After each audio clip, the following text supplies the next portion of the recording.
Hello and welcome to our next episode, PHP Release Radar number 9 with Andreas Braun today. So thanks for joining. And Thank you everyone for having me. at YouTube, thanks for joining in as well at our live stream. There is a chat right next or below the video, so if you have questions about the topic, about things we're discussing today, feel free to ask them in the chat and we will hand them over to Andreas to answer them. And before we start talking about Doctrine Cache, Andreas, who are you and how did you start with PHP? So the question is more, who am I and why did I start with PHP? Because sometimes I feel like it's been a weird dream. I started using PHP 16 years ago, 17 years ago, very traditional, set up my own first PHPB 2 instance. And without having a clue what I'm doing, I just started hacking around in that thing they call PHP code. And eventually I learned the things to do and the things, more importantly, not to do. And I've stuck with the language ever since for some reason, probably some case of Stockholm syndrome. And after quitting my studies, I got a job as a PHP engineer at a small agency, worked there for a couple of years, and then just did the usual job hopping for a couple of years until I eventually got hooked into open source from using it. And yeah, that's been my story ever since, just a whole lot of coding all day long. Yeah, I guess PHPB or some kind of clan website is a very usual starting point for everyone, at least in our Yeah, age. Um, yeah, so, so you're one of the maintainers of Doctrine. So yes, correct. you got into PHP with PHPBB and your first job maybe, but how did you become a part of Doctrine project? Um, it was a long journey. I remember my first experience with Doctrine, I think, was 2009, when it was introduced at the Symphony Day in Cologne. And I remember meeting John Wage there and just talking about it. I was just impressed by everyone, Fabian there and everyone. So just so you put that in a version number context, I was Symphony 1.3 that brought in the SF Doctrine bundle or SF Doctrine plugin. It wasn't called a bundle, where you could choose whether you would want to use Propel or Doctrine. And I set up a small application using the admin generator with Doctrine, and it just seemed more intuitive to use than Propel. So that was nice. And then there was a bit of a hiatus where I was forced to work with Centable. Didn't particularly enjoy that part, I have to say. And after that, back came the Doctrine project, but it wasn't ORM for very long. I think I only used that for about a year. And then I moved on to using MongoDB, started using the MongoDB ODM. And at some point in time, I think John and everybody else just got tired of having to merge my pull requests. And they said, go ahead, do it yourself. And yeah, that's pretty much how you end up in that situation. Somebody just gives you merge rights and well, now you're it. And yeah, it's been a hell of a journey at Doctrine. So I started mostly just contributing to the ODM, especially helping out Mathieu, who brought it out of beta after 5 years. I mean, it was 5 years of beta, and while using it, I remember dealing with a number of BC breaks that were just horrible in between beta 12 and beta 13 and stuff like that. And then over time, I became more involved in the rest of the Doctrine ecosystem and started looking after some of the other libraries that people use every day without realizing it's ever there. So there's a whole lot of this stuff behind Doctrine, or what most people know as Doctrine, one of them being Cache, which we're talking about today, but there's a whole lot more that just needs someone to look after it. Yeah, you mentioned it. Sure, it runs. Yeah. So you mentioned there are a lot of Doctrine libraries out there, and I think the most people, especially in the Symphony community, associate the ORM with Doctrine. And we're not talking about the ORM today. We're talking about Cache, and I think most of the people using Symphony or using Doctrine when they would run Composer Show would find Doctrine Cache as well on the list. Yes. So Yeah. I think it's a project around 200, nearly 200 million downloads, and I think GitHub states that there are 260,000 projects relying on Doctrine Cache. So that Yeah. are impressive Yeah. figures. So could you Yeah. tell us about how Thanks for Doctrine? reminding me. Sorry. Now I feel extra nervous about tagging a major release. That always helps. Eh? Good. That's Sorry. helpful to get my I just wanted to um, mention that because I think that Doctrine Cache is largely adopted without most of the people knowing that they use it under the hood. So Doctrine Cache is interesting because yes, as you say, most people have it. On the other hand, especially if you're using Symfony, you haven't been using Doctrine Cache for at least 2 years. I think close to 3. And yeah, as you mentioned, there's a lot of libraries behind the ORM that people don't realize are there. They were part of ORM before and were extracted one after another as we got more tools that needed them. So that's why you have this like Doctrine Common namespace, which was originally part of ORM. And there you have cache collections, the persistence layer, which we took out of the Doctrine Common namespace. I don't recommend doing that ever again. Um, and those are all behind Doctrine. People need them if they run Doctrine ORM, but they don't necessarily have to use them. And then in the case of Symfony, they've a while back already added adapters and providers to provide the Doctrine Cache interfaces built on top of their PSR6 Symfony Cache implementation. So if you've been using Symfony 4, I think that's when it started, then by default, you're always using a Doctrine Cache. You're always using a Doctrine Cache pool. And since Symfony 5, you can't even install the Doctrine Cache bundle anymore that you would use to configure your caches in earlier Symfony versions. And now with the new Doctrine Cache release and new ORM release and everything, you're not going to need Doctrine Cache for metadata. There's going to be some more caches around. I can go into more detail on what's happening behind the scenes and just how tricky it is to get rid of something like Doctrine Cache. But yeah, that's the let's interesting part of working on these things. let's start. You said the Doctrine Cache was extracted from the URM. So, Yes. so Yeah. what?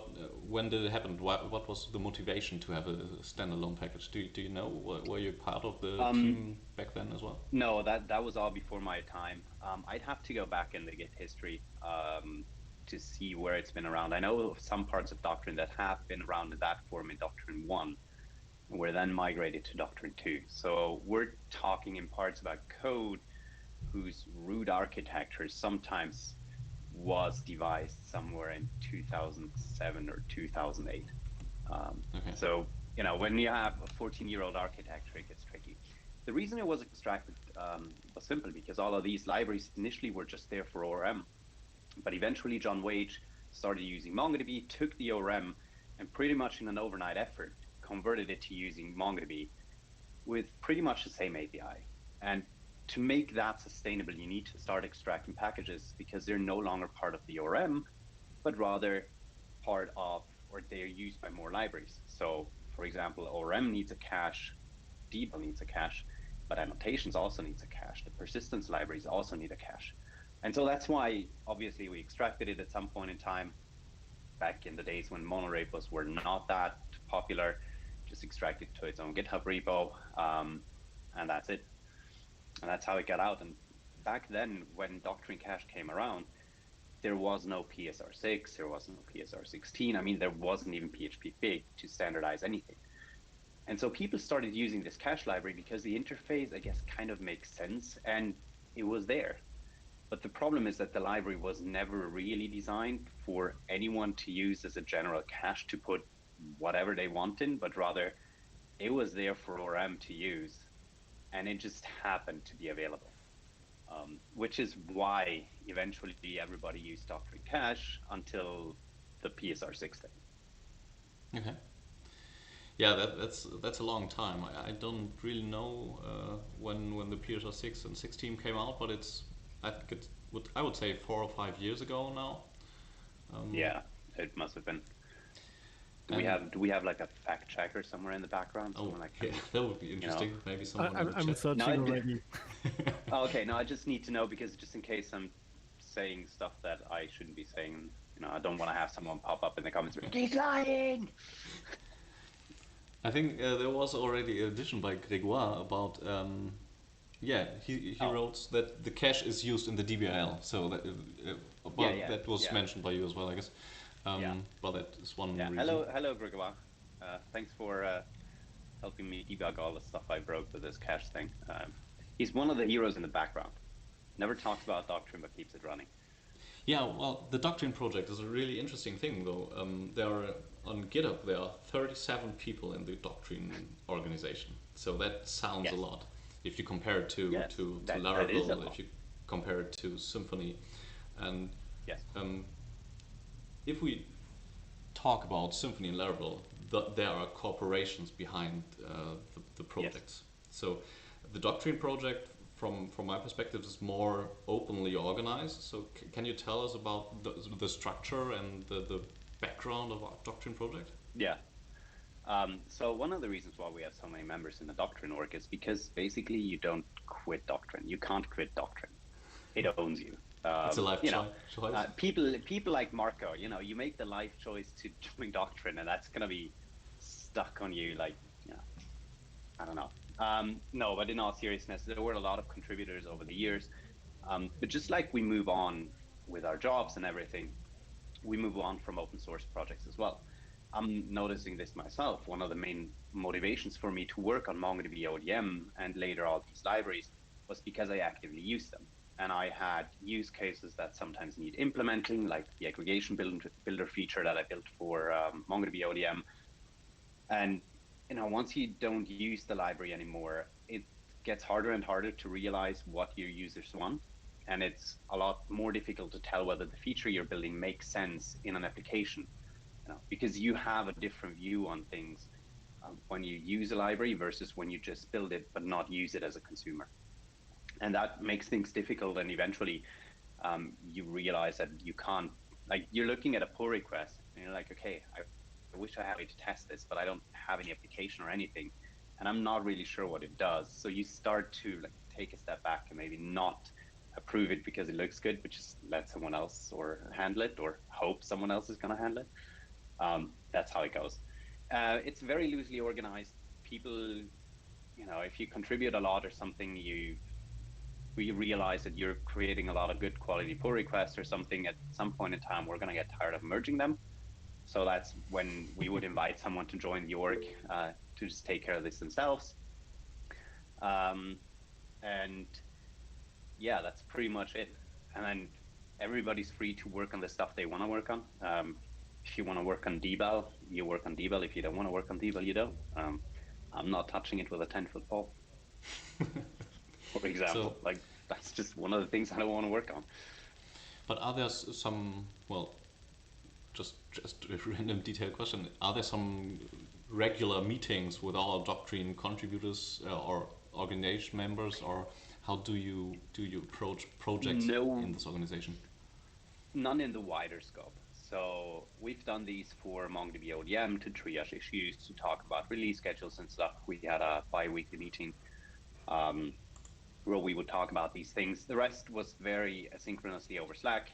Obviously, there's a core channel where the entire team discusses. Some things were discussed in GitHub discussions for teams, because our Slack obviously forgets, because Slack doesn't give open source projects any good plans that remember data.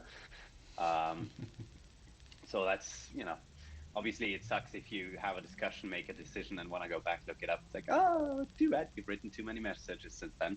So that's why this is often done over GitHub discussions. Um, but it's not easy to get people onto one table because of busy schedules, different time zones, and everything. So we've just found that working asynchronously works best. Okay.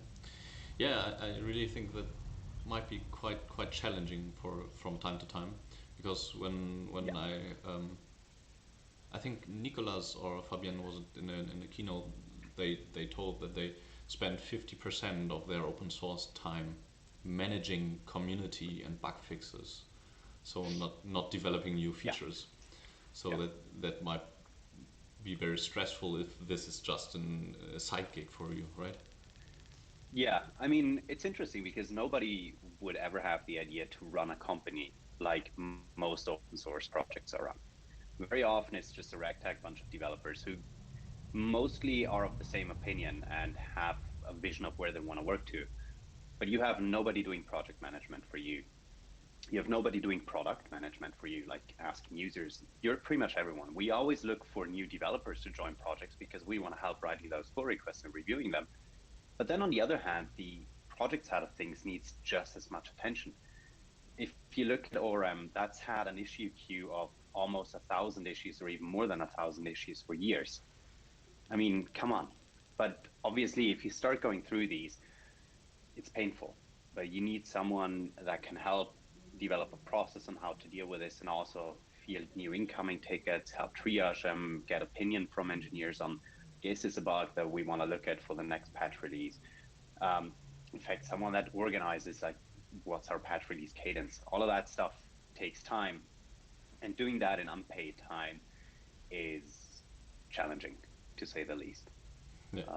That, yeah, I think is one of the reasons why many people are hesitant to work on an open source project, because most of the time it ends up being your spare time, or family time or whatever you call it, that is used to do this kind of work, which is good when it's a good day and you're like cracking along. But when you're reviewing the fifth pull request that doesn't run on your machine or anything, it can get tedious, and you just say, fuck it, I'm done for today. That's like not gonna happen. Yeah, absolutely Yeah. understandable, I guess. But let's go to the fun part again, because Yeah. you got into Doctrine, right? You said Yeah.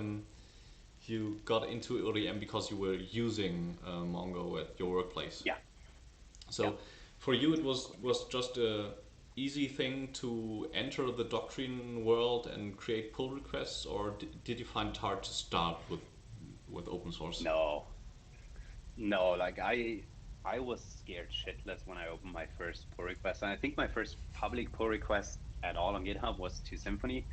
And I remember creating the pull request, and I had looked at the commits and run all the tests and everything locally, and and okay, can I do this? Yes, okay. Or, reread the text twice. I'm like, does this make sense? I don't want anybody to think, what's he talking about?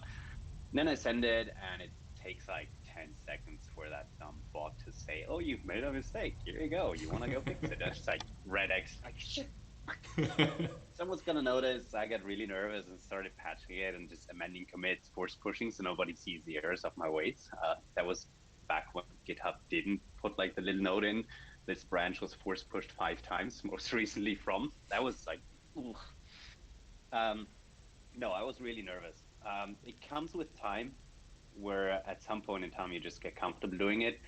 Um, and eventually, I just happened to get to the point where if I found a bug in our application, I started looking at it. Oh, okay, that's something going on in Doctrine MongoDB ODM. Okay, let's just step debug through that thing.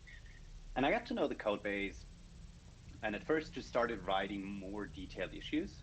So not fixing it because I wasn't quite sure what I was doing, but at least I started writing up more detailed issue reports with a little more information, program flows or input data or whatever is relevant, to make the process of finding the bug and fixing it easier for the maintainers, which I can tell you as a maintainer is very much appreciated. The more info that is there to help, it's like, oh, yes.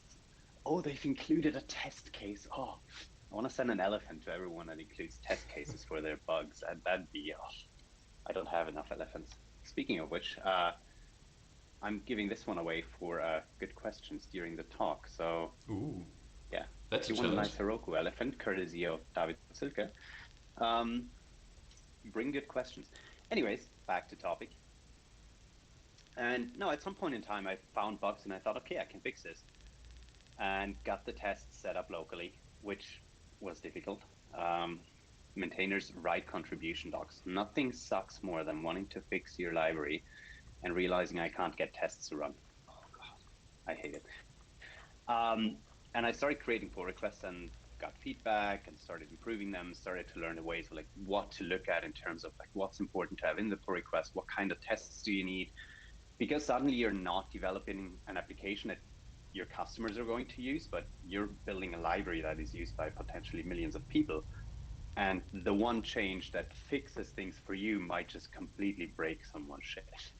And just the notion of that is quite difficult and challenging sometimes, but especially if you haven't worked on open source projects before, don't care, because it's the maintainer's job to look at your contribution, think about it, and tell you if you're doing something that might be problematic for someone. You know, we as maintainers, we don't always know every aspect of the software that maintain. Like there are some parts in MongoDB ODM that I don't dare to touch because I'm afraid of breaking something whenever I change a line of code, and even if it's just white space change. Been there, done that. Um, and so, yeah, just don't worry. Just open a pull request, explain what you're doing, what your use case is, what the problem is, what you're fixing. Make sure your code is tested, and from then on in, just keep doing that as long as it's fun. In whatever project it's fun to do that, you know. And it always helps someone out. Yeah, I think that's there are really good advices, and I can heavily relate to the scared as shit at the first pull request thing. And from a maintainer's perspective, would you say nowadays that the frightened was worth it? Was it is it a real? Do you have to be scared as a newbie? Yes, you do, because there is always stuff, and he always appears in your pull request when you least expect him, just leaving feedback and then bugging off to the next pull request, nowhere to be seen again. But in all seriousness, if I get a notification, like if I see a GitHub notification, new issue on a pull request, um, in MongoDB the ODM, for example, your chances of me looking at it in the first like 6 hours of it existing is like 5%. It's like, oh, that sounds, oh, no, I'm not doing that today. So yeah, go ahead and, I mean, now you can create your pull request as a draft, which even makes it better because it tells me that you're trying to work on this. It's not ready yet, but you want someone to be aware of it and maybe help out. So that's where, as a maintainer, I would come in and say, okay, looks interesting. There's no to-do list. What's up? What needs to be worked on? What are you going to do with this pull request? Are you continuing to work on it? Are you looking for someone to take it over? That kind of stuff, to just help out. But in general, very often maintainer time is limited. And so it's like sometimes you have to wait until the end of the day before you can look at a pull request. And sometimes it's like, oh, I don't know. Yeah, I had one recently that where query preparation for MongoDB ODM was somehow wrong when you used an LM match operator on an ID that is also a hash. That's the kind of stuff where it's like, all right, take an hour, calm down, take deep breaths, put on your protective gear and then dive into the code. That's there are such pull requests. But in general, I wouldn't worry, because if you create a pull request and someone finds a mistake in it, you've still created a pull request and try to help someone out. That's doing more than someone that's, I don't know, going on Twitter bitching about a bug. Yeah, but I think it's Been really there, done that. important. I think it's really important for contributors, even if they are new to the contribution game, to Yeah. realize that maintainers are often doing it on a free time as well, and it might take several days or weeks till there is feedback that is Yeah. more than just, oh, okay, it looks cool, I'll have a look later. So Yeah. I would say most of the contributors I've dealt with were quite considerate in that regard, where they wouldn't, create a pull request and then 10 minutes later follow up like, is anybody gonna look at this? Most of the time, when I've been reminded by people that, I promised to take a look next week 3 months ago, they were quite good about it and be like, what's it looking like? Are you gonna have a chance to review this, or could someone else do that? And then, obviously you feel bad, but then on the other hand, oh well, we're at 3 months now. What's another week? But eventually, every pull request gets its time. But there are obviously cases when, yeah, you just have to step away for a moment. yeah, usually we ask our guests that how is the relation from your open source work to is it more free time or is it work time? How is it in your case? Uh, well, it's tricky nowadays. I would say it's mostly non-existent at the moment. I haven't been doing a whole lot of open source work in general, for the past year. simply because it's been crazy. And I mean, everybody's got their own challenges in these times. So it's been difficult to find the time. I do sometimes sneak some time away from my paid work to work on MongoDB ODM or just take care of some things for users. But then very often it's me just spending my free time. I don't know, while I'm walking out through the park, just phone in hand, GitHub app open, and just looking through my notifications, cleaning them up, replying, or whatever. That's what it is at the moment. I used to make it a part of my paid work previously, where I very often did paid work on Doctrine ODM to bring in features that we essentially needed. So, for example, the aggregation builder I completely built while working for Voicer, which is a company in Munich that I used to work for, because we wanted to have this nice, charting module for our moderation team to look at some numbers and everything. And we used MongoDB's aggregation pipeline for this, which is great, but very difficult for newbies that haven't used it before. Because what you're building is an object that describes how you want to manipulate your data. And I realized that this was quite difficult for everyone because they had to go back to the docs and look like, how do I sum up two fields, or how do I group data? How do I project data? How do I join, for that matter? And eventually I decided to build a builder like you have your query builder in ORM. You now had an aggregation builder in ODM, and you had auto completion. And I will tell you, you can add a group stage now, you can add field stage or anything.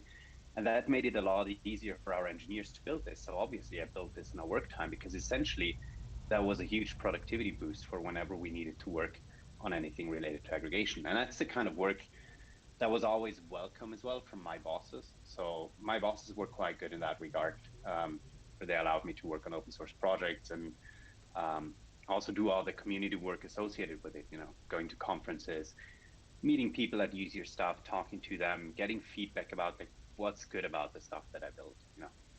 It's Yeah, that kind of feedback that is very often important. that's really interesting that you mentioned it. So feedback for a maintainer. So you were building a some kind of a fluent interface for an aggregator builder. So Yeah.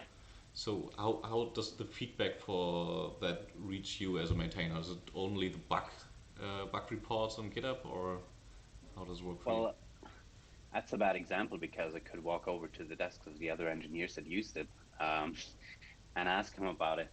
Other than that, it's mostly bug reports. It's not very often that you get the kind of feedback, I'm using this and I love it, or, I'm using this and it's a great help, or I'm using this and I would like that feature, but more like, why doesn't this support that feature?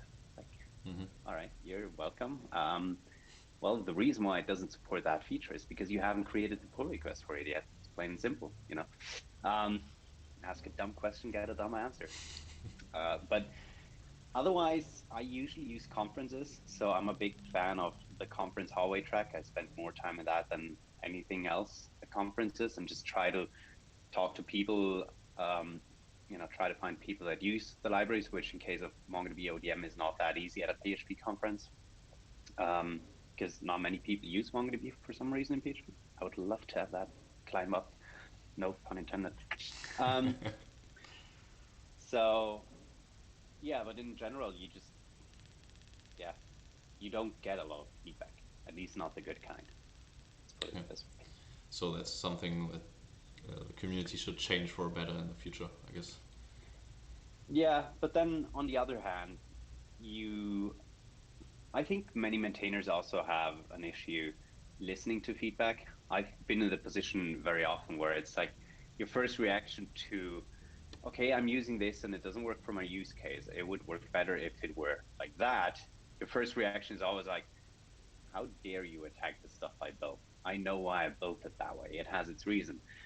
What we often forget is that everybody has a reason for using something in a specific way. They may not always be the correct reason, but we should at least listen and see, like, okay, what's missing? Are we missing some documentation? Is this actually a use case that we want to support? Is this something where we say, no, you shouldn't do this, but rather do that? Um, and that sometimes is difficult as a maintainer to just keep that guard up. And yeah, react in a way that is also productive for the contributor making that suggestion or bringing the feedback. Yeah, I can imagine that being open to those kind of things is sometimes challenging as well. So thanks for the Yeah. insight into being a maintainer for the Doctrine project. That was really interesting. And I think before we head into the details about the Release Cache 2.0, there's a quick game for you, and Dennis, it's your turn. Oh yeah. All right. All right. You should see my screen. All right. This question Yes, doesn't count. Don't worry. So we're doing a quick question round where we have 2 or 3 options, and you just quickly say which one you want to pick. And if you like, you can also add something to it why you would pick it, but you don't have to. And let's start with the first one. Vardump or Xdebug? Xdebug. Any day. Any day. Deployment with No, like, FTP really? or SFTP? Okay, let me think. The last time I deployed was more than 2 years ago. And I think back then we used Kubernetes. So I would say neither. Even Just then, no. No. It's a plain no. you have to get into the agency business or something. That you probably still. Oh, hell no. Hell no. It's not going to end well for anybody. GitLab or GitHub? GitHub. I'm not even sure if I have a GitLab account. Right. C or CSS? Yeah, okay, you have to say that. You're doing MongoDB stuff. PSR6 I work or on the C PSR16? driver. You put that one in on purpose. No, we actually had this in for a long while, so we put another one in there on purpose. I'm not sure if it will actually be picked up. Okay. PSR6. All right. I'm Not still even gonna get into it. lots of that. Oh yeah, this is now strict types on or off. I don't know. How do you enable it in a C extension? I haven't written userland PHP code in a while. How do you enable strict types in a C extension? Is Derek listening in? Can Derek hear me? PHP stan or Psalm? I'm currently using neither. I have to catch up with PHP Stan's feature. I've been using it for a while.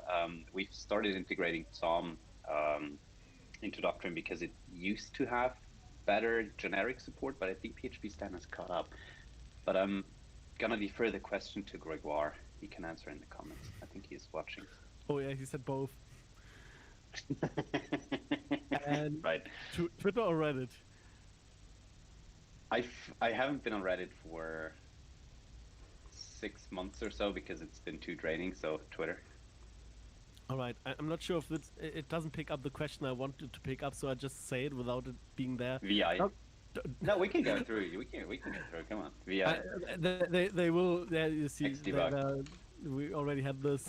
JSON, XML, or YAML? Oh, this is a good one. Any is fine. They all have a schema if you want to. I'm not going into that detail because. No, let's just skip that part. All right, then. Is the screen sharing stopped? Yeah, it's stopped. All right, then maybe let's continue with the proper discussion and talk a little bit about Doctrine Cache 2.0.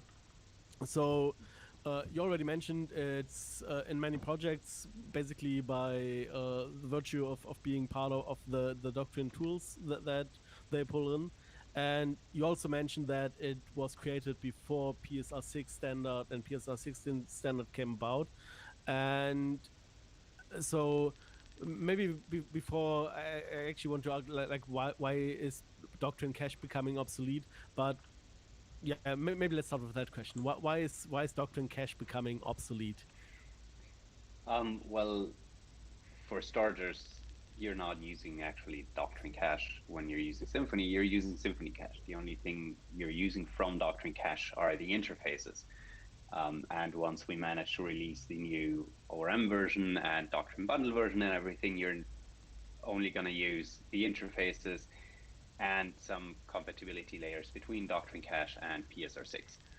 And that's essentially what is going to be in 2.0. the rest of the stuff, your loved array cache adapter and the memcache adapter and the memcached adapter and the MongoDB adapter and the legacy MongoDB adapter, all of that is going bye-bye. Oh, that's a great pull request that I got to do. And it wasn't even a pull request. Yeah, maybe if since you had the stuff already in there and it kind of worked and people are using it, why not just leave it there and just say, oh yeah, it's fine, it's just there and we just don't do anything with it? So there's some code that is like wine. You know, you buy it 2 or 3 years after the grapes have been harvested. You keep it in your basement, and when you have a special occasion, you open it full of excitement. You pour it in a glass. You taste it, and like shit, that turned bad. You know, that's not wine. That's vinegar. Doctrine Cache is like one of these. Um, you know, you keep it in your cellar, and it's there, and you keep looking at it. And like, one day I'm gonna use it again, and then when you use it, it's shit. Some of the adapters haven't worked. Nobody has really worked on the thing in months. We just barely got so when we wanted to do PHP 8 support, we had to first redo, and Gregoire is probably the better person to talk about this, redo the entire CI pipeline and fix all the tooling errors because it was just in a broken state because nobody had been working on it. All these tools, they need, you know, some, I wouldn't say love, but at least some attention every once in a while to just, you know, make them feel like someone is still looking after them and tossing them a bone every once in a while to gnaw on. And there is just nobody there that wants to maintain it, apparently. Nobody stepped up, starting to fix pull requests, starting to fix bugs that were reported or reviewing pull requests or anything. And none of the Doctrine maintainers had the time or energy to work on it.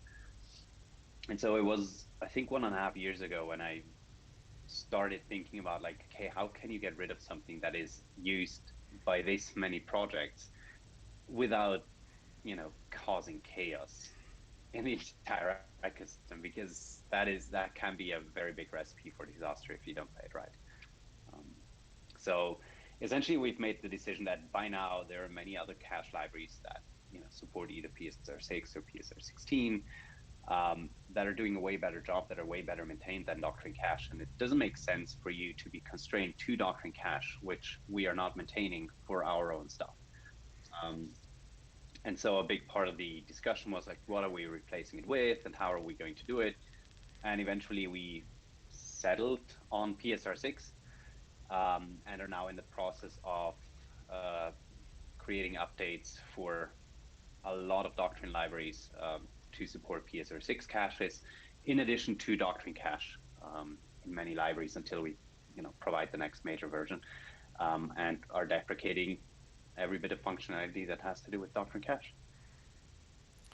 That sounds like a lot of work. Like in just Doctrine is like, I don't know how many projects, like 20 or 30 projects, and basically having to go through there. And now you not only have to support this one library, but additionally you have to add support for PSR6, and you still can't throw the old one out. How did you approach this? Is it just you going through all the projects one by one? Did you split it up? Yeah. So after the first prototypes, we kind of figured out that we need to provide adapter classes. So that essentially you can take PSR6 cache and wrap it so you get the Doctrine Cache interface, or vice versa, where you get handed a Doctrine Cache by some application, but you want to work with it as a PSR6 cache. So that's what we added to Doctrine Cache 1.11, so that it's there. And then, for example, Doctrine Persistence 2.12, which is the next minor release that we're going to release after a couple of other packages. It takes the metadata cache. If it's a PSR6 cache, it uses it like that. If it's a Doctrine cache, it wraps it. And the internal logic has been rewritten to be just built on the PSR6 interface. So we don't really have to maintain any code because the adapter library is pretty much the same logic that was present in Symphony Cache already, which we know has been battle tested for a few years. So we don't expect a lot of problems, and we don't really have to work with the legacy Doctrine Cache interfaces anymore. So that makes it a little easier, but it makes it more difficult to time these releases to not have, let's call them, adverse consequences on the end user. I think in total, let me think. So we're doing Doctrine Persistence release, Doctrine Annotations needs a release, ORM needs a release, DBEL needs a release, MongoDB ODM needs a release, Doctrine Bundle needs a release, and Doctrine MongoDB Bundle needs a release. So I didn't count them. Did you count them? Was that like 6, 7? It's not that bad. I didn't do all of it myself. I got a lot of help from Nicolas, from Alexander Turek, who's for example doing the change in DBEL, change the second level cache, if I'm not mistaken, and deprecate Doctrine Cache there. Pardon me? He will fact check it in the chat, I guess. Oh yeah, okay, great. That's cool. I love people that point out my mistakes. It's important to have. Gregoire has been really helpful with reviewing pull requests and helping me debug strange. For example, when I change something in the metadata cache, some test that uses the second level cache in Doctrine ORM starts failing, and it's like, oh, why is that breaking now? Luckily, I've got him to help me with this kind of stuff because I'm not familiar with ORM at all, like not at all. So it's tricky to make these changes and hope for the best. Did you encounter any usages of the cache where it's that, oh, this will be tricky to do with PSR6, where our interface works better for this use case? And in terms of metadata cache, I actually found the opposite. We couldn't rely on Doctrine Cache essentially being able to persist multiple items at the same time, while obviously PSR6 has that kind of deferred save functionality. Obviously, it's always going to depend on how the adapter implements it, but it allows you to just say, okay, I have these 5 new metadata classes, please persist them to the cache, instead of persisting them one by one. It might be more efficient to do it that way. The thing I was told would be most complicated about this is the second level cache, which may be tricky to do, which is why I'm not doing it. Maybe you can just, as a show of appreciation, just invite the poor schmuck who's going to do that pull request. yeah, If they still want to talk about it afterwards, that is, I'm not sure that is if that's an experience you want to remember. Sometimes so second level cache, for example, is one of these pieces of code that even as a maintainer is scary to touch. And I know that the occasional ORM and DBEL maintainer doesn't want to touch it because it's like, that does so many things. And if you break some of this, you don't know what you're doing in someone else's project. And before you accept responsibility for someone's web shop going down for 24 hours and not having any sales, it's just better to look somewhere else and be like, oh, here's a small bug for me to fix over there. And since there are many projects outside of Doctrine using the cache component as well, did you check if there's maybe a large project that you want to approach and give them a heads up, or did you figure, oh no, we're actually providing this release where we deprecate things and basically create a flow for them that they should notice it without us having to approach them? Yeah, essentially, that's where it gets tricky. I didn't find, so I looked around, obviously look at the dependers of Doctrine Cache on packages, and you look at what's in there. And then you just have to figure out, like, okay, is this as bad as it sounds? Is this worth my time? Or can I deal with this through documentation, by having a release that deprecates things and tells people what to use, upgrade notes. In this case, I'm going to write a blog post that details how to upgrade depending on what scenario you're in. Like, okay, I'm a library and I offer people to set Doctrine Cache. What should I do? I have an application that actually instantiates Doctrine Cache adapters. What do I do?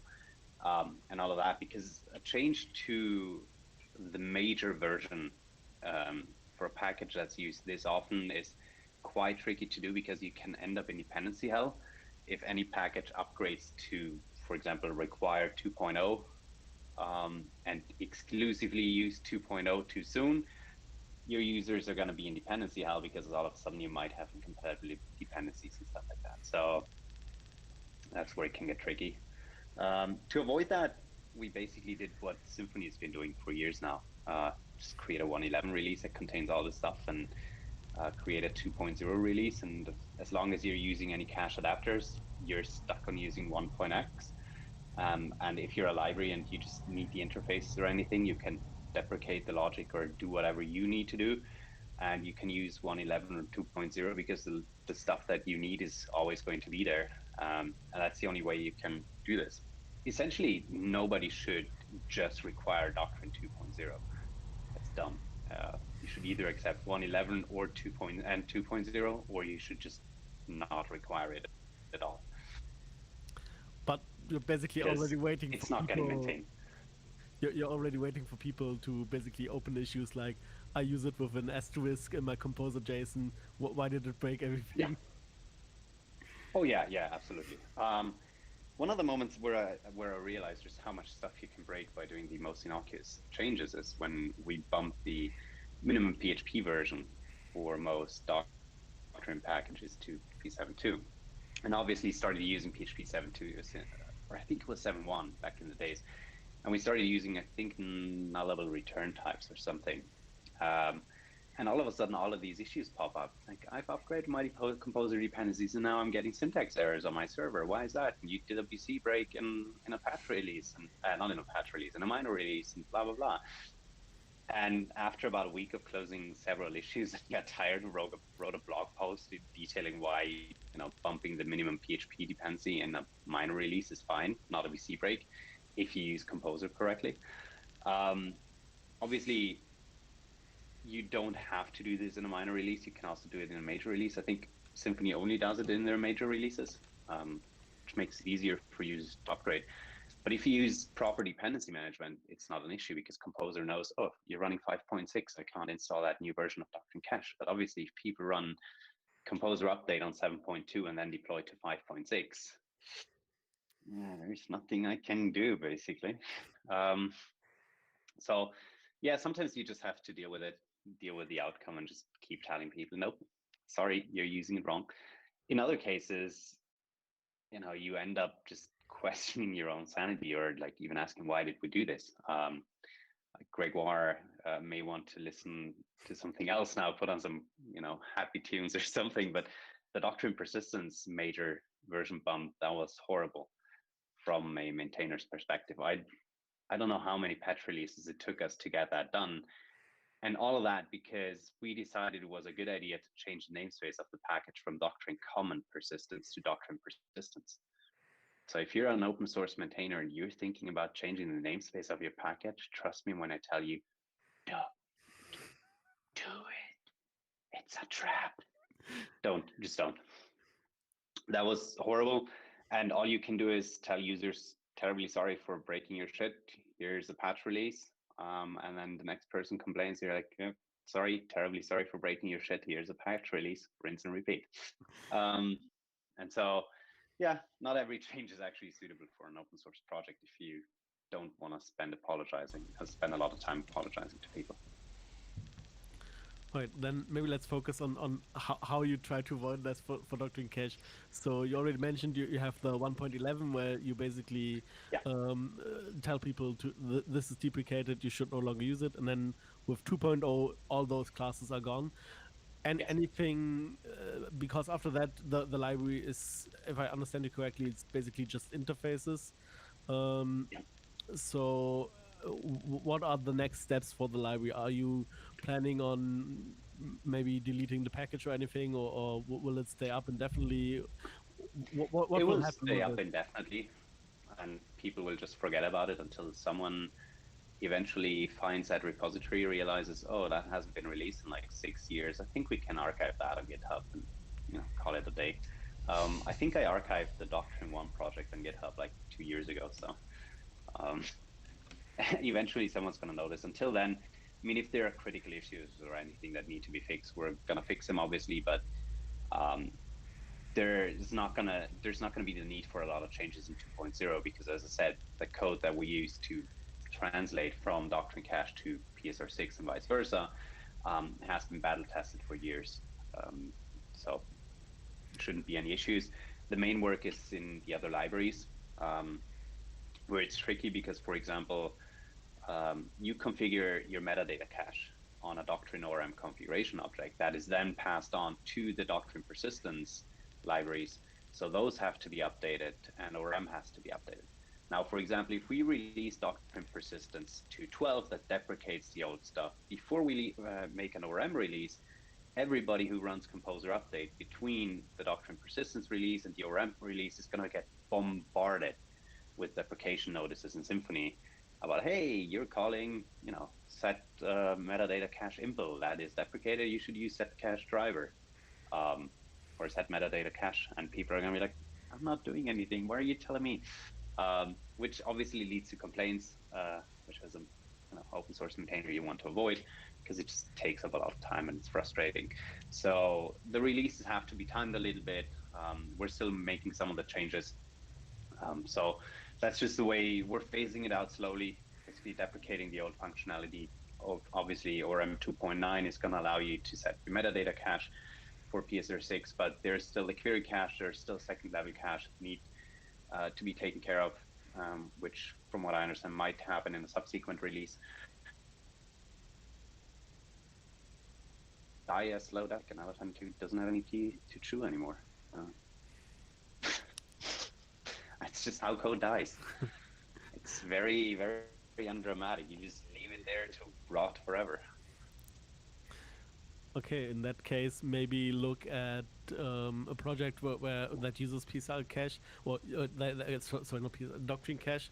So, for example, the ORM, will you, since you now only rely on an interface and you don't actually provide the cache yourself, how do you plan to test against all those cache implementations that users could use, or how do you plan to provide support for if people have complaints with, for example, metadata cache not working with their cache library that they're using? Well, I would say that's the problem of the abstraction layer. So the contract is pretty clear. You give it some data, it stores it, you can fetch it, and it's the same thing that you originally stored.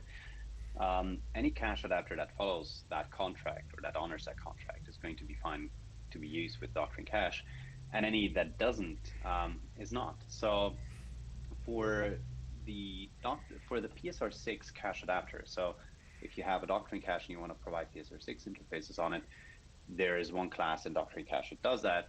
We're using and Alexander contributed that, so he can probably tell you the package name. I've already forgotten it. We're using a cache library that provides a lot of tests that make sure that the implementation actually behaves as expected according to the PSR6 standard.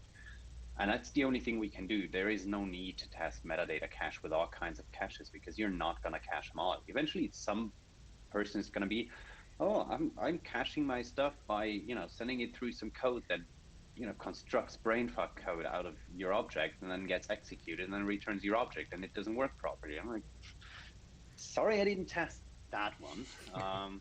Mind creating a pull request? No. You can't test it all anyways, and that's why you have abstractions. That's why we want to have a cache abstraction, because we precisely don't have the time, don't have the people power to test all of these constellations to make sure it works with all kinds of cache systems out there, but rather the contract says it does this. We have to rely on whatever implementation the user uses to honor that contract and to do what's prescribed by it. All right. As you mentioned before, that is a lot of work that is basically happening for all the projects that use Doctrine Cache. It will probably be a lot more work once you actually remove all those interfaces and you get all those bug reports. How can people maybe support you in that work? What is the best way to contribute if you want to help the Doctrine project with cache and other things as well? I would say if people really want to help, it's not helping to get rid of code, but rather making sure that code is maintained and it's good. There's a lot of other libraries in Doctrine that do what they do very well, but that could use some love. For example, you're probably familiar using Doctrine collections, but what do you actually need from Doctrine collections? I haven't used them in 2 years. I have no idea what people could want from a collection class. On the other hand, that's also just a piece of code that's mainly written for us to track many-to-many relationships and that kind of stuff, because we need to know what you're adding and what you're removing. There's no other need for that. So that's where it's like, okay, we don't want to provide a whole lot of functionality. We just want to wrap our functionality around whatever you're using to store your lists. And, but if you want to add stuff to Doctrine collections, you always have to think about like, how can I actually use it? Because there's an interface. And remember, you can't add new methods to an interface in a minor release. So that makes it difficult to add stuff there. But there's also a lot of other libraries that need love, that need someone that maintains them, or at least fields pull requests, fields issues, and tells people, hey, yeah, this looks like a legitimate bug. I'm not going to have the time to work on it. So please, if you feel like you can pick it up, please do. But if nothing else, just going through an issue tracker and saying, oh yeah, I ran into this issue before, I managed to work around using this, or here's a test case that reproduces this. Or if you feel really brave, create a pull request, add that test case yourself, and take a shot at fixing it. I mean, you never know. That's why you use Xdebug, because you can step through code and you learn what a mistake is. No, you're laughing. That's how I learned a lot of parts of Doctrine, by just stepping through the code and looking at it in slow motion. I'm just looking like, okay, why does it go in there? Hang on, let me set another breakpoint over there. And, that helps a lot fixing stuff in open source projects you don't know. Yeah, I'm only laughing because it's deep down part of everyone's reality, I guess, to use Xdebug to understand shit what's happening. So yeah, or spend a day debugging through some Doctrine code that doesn't work, and you still don't know what's happening afterwards. The beautiful moment when your Xdebug step into takes us somewhere deep into the proxy directory. Oh. So there are at the moment no questions at the chat. So there was a discussion about PHP stand versus Psalm, I guess, and caused by the game in the middle. But there are some additions. So Gregoire, right? It was a nightmare to second your statement about the namespace refactoring, I guess. Yeah, in fact, I closed a pull request today. It was Gregoire, what was it, collections, I think, where apparently we had left an issue open that it should be moved from the Doctrine common namespace. And someone made the change. Gregoire pointed it out to me, and I'm like, yep, we've been there, we've done that. Thanks for the contribution, but no thanks, close.